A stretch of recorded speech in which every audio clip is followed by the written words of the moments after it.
Hey, so I wasn't really intending to make this video, but I've just been to the vet because Delilah has a bladder infection and she's on medication, which she hasn't been on for years.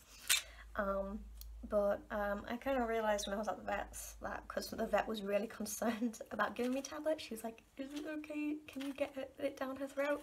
And I was like, "Yeah." She just eats it from my hand, and the vet was like, "What? You're the first person I've ever heard of a cat that willingly eats her medication." So I thought I'd just quickly take the opportunity to make this video and try and explain why I think cats don't take medication willingly and how to convince your cat to take her tablets their tablets when they need it. So basically, cats as a whole are considered to be farsighted, which means that they can see really well from a distance, but up close they're practically blind. And so they have to compensate with this with their excellent sense of smell, which is supposed to be better than a dog's, as well as their tactile touch using their whiskers. This is why when you have wet food and you hide the tablet in the food or wrap it up, the cat will immediately eat around the tablet, because even though they can't see it, they can both smell it because it has a very distinct smell, and they can feel the texture difference, because obviously whatever you've got around it is going to be soft. So when I do this, Delilah will take it from my fingers. I usually just offer her the tablet, antibiotic sheets, no problems. I give it to her and she eats it. Unfortunately, I found with this penicillin that she's on right now, she doesn't like this at all. She actually hates the taste, and I've never experienced that before, but I have figured out a way to get her to eat it anyway. So I thought that this could help with people whose cats don't take medication, period, like refuse and have to have it forced. This just makes it a lot easier and a lot more pleasant for the cat.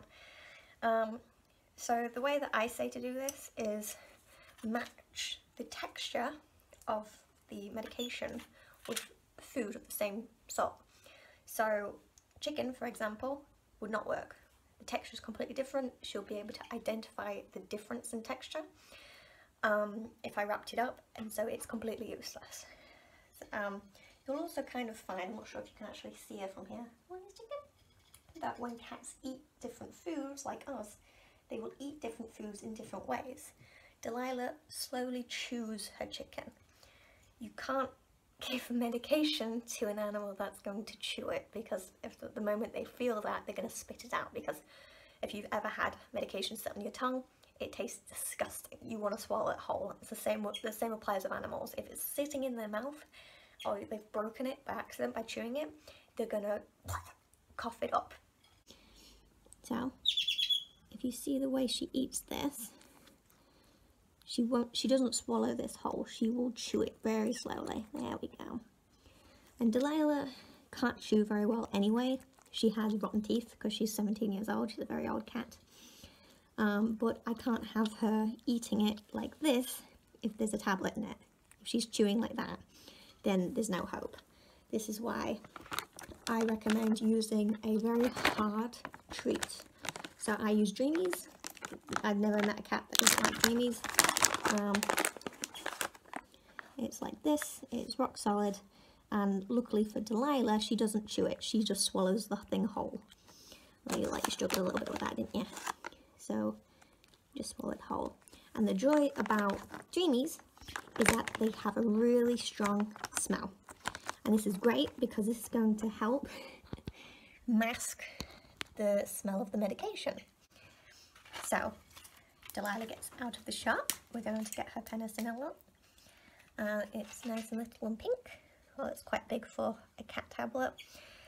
I'd say do it whole, just because you don't want to have to try and trick her twice. I know, you're trying to get it. Tricking a cat to eat food twice is, medication twice is quite difficult.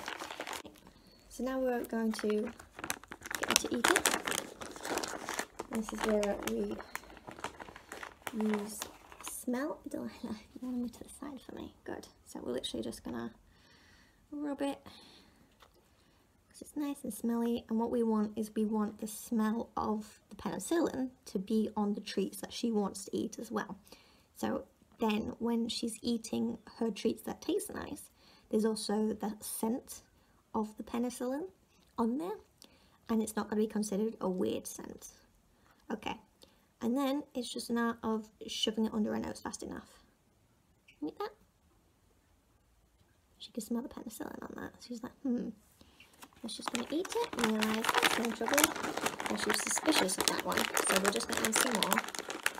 I kind of want to gain that confidence. So we're going to get, that's another one, and we shove it under her nose, and basically we want her kind of eating it without really looking. And then here's the penicillin. Oh, she hesitated there. She does not like the taste of this penicillin, I tell you what. Look at that. Good. Good girl. And that was the penicillin. She just ate that. And she was a little bit resistant with that. She's starting to figure it out. She does not like the taste of this penicillin. And we just keep shoving food in her mouth. But she's eating it. So that's what you want. And then it's all nice and willing. And then you get some nice chicken. Yeah. And it's as simple as that. So you're struggling with that chicken, aren't you? Yeah? Struggling with that chicken. What a good girl. And that's it. That's how you do it. Hope that helped.